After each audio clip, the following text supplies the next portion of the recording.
जय माता दी। 13 अक्टूबर को पति पत्नी का महापर्व करवा चौथ है। ये व्रत जीवन साथी के लिए समर्पण, प्रेम और त्याग का भाव दिखाता है। महिलाएं पति के सुखी जीवन, सौभाग्य, अच्छी सेहत और लंबी उम्र के लिए दिन भर निराहार और निर्जल रहती है। इस रिश्ते में जब तक एक दूसरे के बीच विश्वास है, तब तक प्रेम बना रहता है। अगर जीवन साथी पर अविश्वास का भाव जाग जाता है, तो ये रिश्ता टिक नहीं पाता है। ये बात हम शिव जी और देवी सती की कहानी से समझ सकते हैं। ऐसे ही ज्ञान भरी कहानियाँ सुनने के लिए हमारे इस चैनल को सब्सक्राइब करें और वीडियो को लाइक करना ना भूलें। रामायण का प्रसंग है।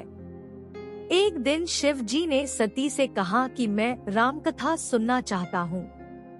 आप भी मेरे साथ अगस्त्य मुनि के आश्रम चलेंगी तो अच्छा रहेगा। दक्ष प्रजापति की पुत्री देवी सती को वैसे तो बहुत विद्वान थी, लेकिन उन्हें कथा सुनना ज्यादा पसंद नहीं था। देवी विद्वान थी तो हर एक काम तर्क के साथ करती थी।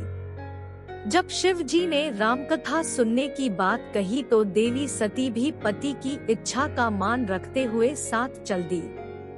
उस समय देवी सीता का हरण हो चुका था और श्री राम लक्ष्मण के साथ सीता की खोज कर रहे थे। दूसरी ओर शिव जी और देवी सती उन्हीं राम जी की कथा सुनकर लौट रहे थे। तभी रास्ते में उन्हें श्री राम दुखी अवस्था में दिखाई दिए। शिव जी ने जैसे ही राम को देखा तो दूर से प्रणाम किया और देवी सती से भी प्रणाम करने के लिए कहा। देवी सती को ये बात समझ नहीं आई। शिव जी जिस राम को भगवान मानते हैं, वे दुखी हैं और भटक रहे हैं। सती ने शिव जी के कहा कि ये भगवान कैसे हो सकते हैं, ये तो दुखी हैं, पत्नी के दुख में रो रहे हैं। शिव जी ने समझाया कि ये सब राम जी की लीला है, इन पर संदेह न करें। सती तर्क को महत्व देती थी तो उन्हें ये बात सही नहीं लगी। देवी सती ने श्री राम की परीक्षा लेने का मन बना लिया। शिव जी तो कैलाश पर्वत लौट गए, लेकिन सती सीता का रूप धारण करके श्री राम के सामने पहुंच गई। श्री राम ने जैसे ही देवी सती को देखा तो प्रणाम किया और कहा कि देवी आप अकेली यहाँ कैसे आई हैं? महादेव कहाँ हैं? ये बात सुनते ही सती को समझ आ गया कि श्री राम भगवान ही है। वहां से सती चुपचाप कैलाश लौट आई। शिव जी ने सती को देखा तो पूछा कि क्या आपने राम की परीक्षा ली?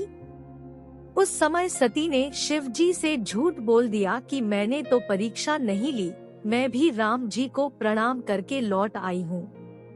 शिव जी देवी सती का स्वभाव जानते थे कि वे इतनी आसानी से हार नहीं मानती है। शिव जी ने ध्यान लगाया और पूरा प्रसंग जान लिया। इसके बाद शिव जी ने कहा कि देवी आपने मुझसे झूठ बोला, मेरे भगवान राम की परीक्षा सीता माता का रूप धारण करके ली, मेरी बात पर अविश्वास जताया, ये आपने अच्छा नहीं किया है। मैं आपका मानसिक त्याग करता हूँ। इस घटना के बाद से ही शिव जी और सती का वैवाहिक जीवन बिगड़ गया था। इस प्रसंग की सीख यही है कि पति पत्नी के लिए सबसे अधिक जरूरी है एक दूसरे का भरोसा। अगर हम अपने जीवन साथी पर भरोसा नहीं करते हैं, तो ये रिश्ता ज्यादा दिनों तक टिक नहीं पाता है।